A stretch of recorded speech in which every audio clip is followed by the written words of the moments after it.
Une écriture. Je commence d'abord ici. Je suis dans le livre de Exode. Exode, le chapitre. Je prends Exode. Exode, chapitre 6. Je lis rapidement. Le verset 4. Je lis rapidement. Le verset 4. La Bible dit ceci. « J'ai aussi établi mon alliance avec eux pour leur donner le pays des Canaan, les pays de leur pèlerinage dans lequel ils ont séjourné. J'ai entendu le gémissement des enfants d'Israël, que les Égyptiens dans la servitude, et je me suis souvenu de mon alliance. C'est pourquoi dis aux enfants d'Israël, je suis l'Éternel, je vous ai affranchi, je vous affranchirai de travaux dont vous chargent les Égyptiens. » Je prends cette écriture pour montrer que c'était dans la volonté de Dieu de descendre et de venir libérer le peuple d'Israël. Maintenant, je suis ici. Exode chapitre 4. Exode chapitre 4, verset 2. La Bible dit ceci. « L'Éternel lui dit, qu'y a-t-il dans ta main ?» Il répondit, « Une verge. » L'Éternel lui dit, « Jette-la par terre. » Il la jeta par terre et elle devint un serpent. La Bible dit, Moïse fuyait devant lui. L'Éternel dit à Moïse, « Étends ta main et saisis-le par la queue. » Il étendit la main et le saisit, et le serpent redevient une verge dans sa main. C'est là, dit l'Éternel, c'est que tu feras enfin qu'ils croient que l'Éternel, le Dieu de leur père, t'est apparu, le Dieu d'Abraham, le Dieu d'Isaac, les dieux de Jacob. Je prends cette écriture pour dire ici, dans cette écriture, le signe de la verge changé en serpent, c'était un signe que Moïse devait amener auprès d'Israël. C'était un enseignement que Moïse devait amener auprès d'Israël pour dire que l'Éternel m'est apparu. Alors, déjà ici, si vous me dites que le serpent, c'est Satan, donc c'est comme si Dieu disait à Moïse, va leur dire que voilà, je vous montre le serpent changé en verge pour que vous puissiez comprendre que Dieu a envoyé Moïse. Ce n'est pas juste. Donc, il y a un enseignement caché ici. Je vais le donner. Mais avant de toucher ces serpents ici, je prends encore le chapitre 3. La Bible dit ceci. Exode chapitre 3, verset 1. Moïse faisait paître le troupeau de Jéthro, son beau-père, prêtre de Madian, et il mena les troupeaux derrière le désert. Il vint à la montagne des dieux. Je souligne cette chose. C'était à la montagne des dieux à Horeb. Je le souligne, je continue. L'ange de l'Éternel lui apparut dans une flamme de feu au milieu d'un buisson ardent. Moïse regarda et voici le buisson était tout en feu et le buisson ne se consumait pas. 3. Moïse dit, je veux me détourner pour voir quelle est cette grande vision et pourquoi le buisson ne se consume pas. 4. L'Éternel, ce n'est plus l'ange. L'Éternel, 4. L'Éternel vit qu'il s'est détourné pour voir et Dieu l'appela du milieu du buisson et dit, Moïse, Moïse, et il répondit, mais voici, Dieu dit, n'approche pas d'ici, ôte tes souliers de tes pieds, car les lieux sur lesquels tu te tiens est une terre sainte. Ah, c'est ici que cache le mystère. Moïse, là où il s'est trouvé sur la montagne de l'Éternel, quand il a vu le buisson, l'environnement ou les lieux où s'est trouvé le buisson, Dieu l'appelle terre sainte. C'est-à-dire quand Moïse est entré, quand il a enlevé les chaussures ou ses sandales, il était sur une terre sainte. Donc Moïse était sur une terre sainte. Maintenant, c'est sur une terre sainte que Moïse va prendre la verge et jeter sur une terre sainte. Donc, il faut nous expliquer si le serpent de Moïse, c'était Satan. Explique-nous qu'est-ce que Satan vient faire sur une terre sainte. C'est ça le secret. Qu'est-ce que Satan vient faire sur une terre sainte? Il faut nous expliquer. Parce que nous avons compris une chose. Je commence maintenant à enseigner. Je suis ici, dans les livres de Nombre. Je veux lire. Nombre. Nombre chapitre 21. Si je ne m'abuse pas, Nombre chapitre 21, je lis le verset 4. La Bible dit ceci. Il partit de la montagne de Hor par le chemin de la mer Rouge pour tourner le pays d'Édom. Le peuple s'impatientant en route et parla contre Dieu et contre Moïse. Pourquoi nous avez-vous fait monter hors d'Égypte pour que nous mourions dans les déserts, car il n'y a point de pain et il n'y a point d'eau, et notre âme est dégoûtée de cette misérable nourriture. Alors l'Éternel envoya contre le peuple des serpents brûlants. Il mordit le peuple et il mourut beaucoup de gens en Israël. 7. Le peuple vint à Moïse et dit, nous avons péché car nous avons parlé contre l'Éternel et contre toi. Prie l'Éternel afin qu'il éloigne de nous ces serpents. Moïse pria pour le peuple. L'Éternel dit à Moïse, fais-toi un serpent brûlant et place-le sur une perche. Quiconque aura été mordu et les regardera conservera la vie. Qu'est-ce que je veux dire ici? Christ a répété cette écriture. Il a dit de même que le serpent a été élevé, le serpent de Moïse était élevé au désert, il faut que le Fils de l'homme soit élevé. Donc là, nous comprenons que Christ est en train de s'identifier au serpent.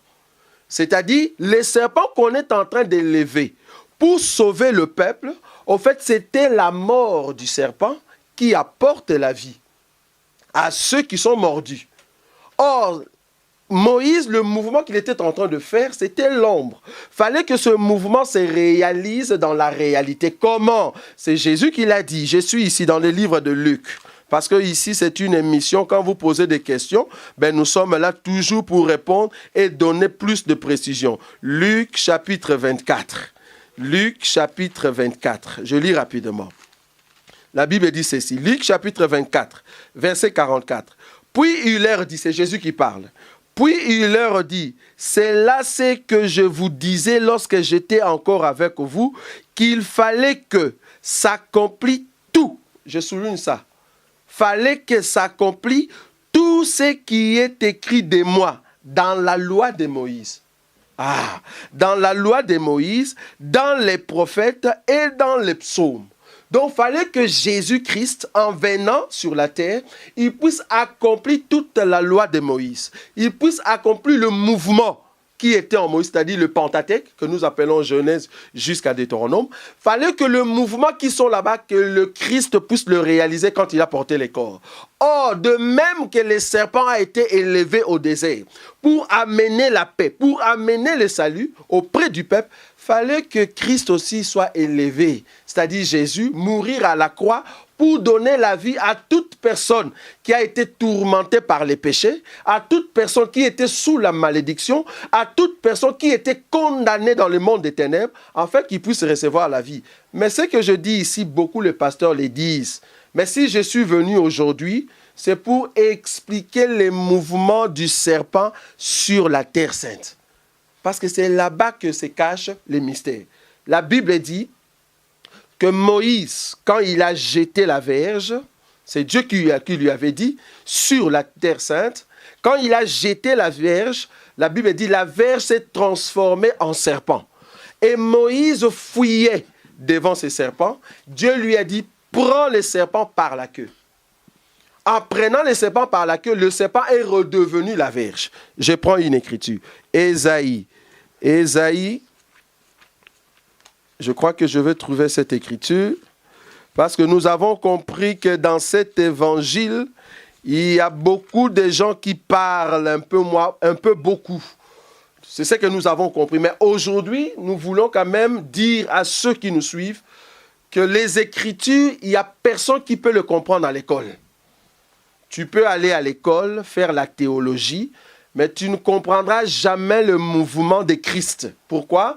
Le mouvement de Christ se comprend par l'Esprit. Or, cet esprit qui a été au temps des prophètes et des apôtres, Dieu nous a fait aussi la grâce de saisir cette opportunité et de présenter l'enseignement aujourd'hui. Écoutez, Ésaïe chapitre 9, je vais lire rapidement.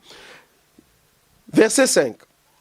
Car un enfant nous est né, un fils nous est donné, et la domination reposera sur son épaule. On l'appellera admirable, conseiller, Dieu puissant, Père éternel, prince de la paix.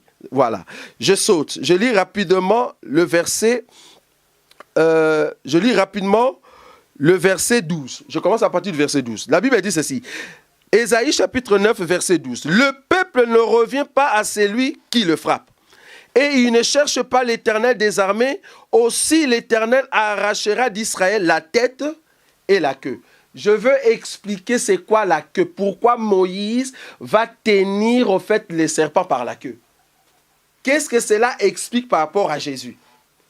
La Bible dit, aussi l'Éternel arrachera d'Israël la tête et la queue, la branche de palmier et le roseau, en un seul jour. 14, l'ancien et le magistrat, c'est la tête, et le prophète qui enseigne les mensonges, c'est la queue.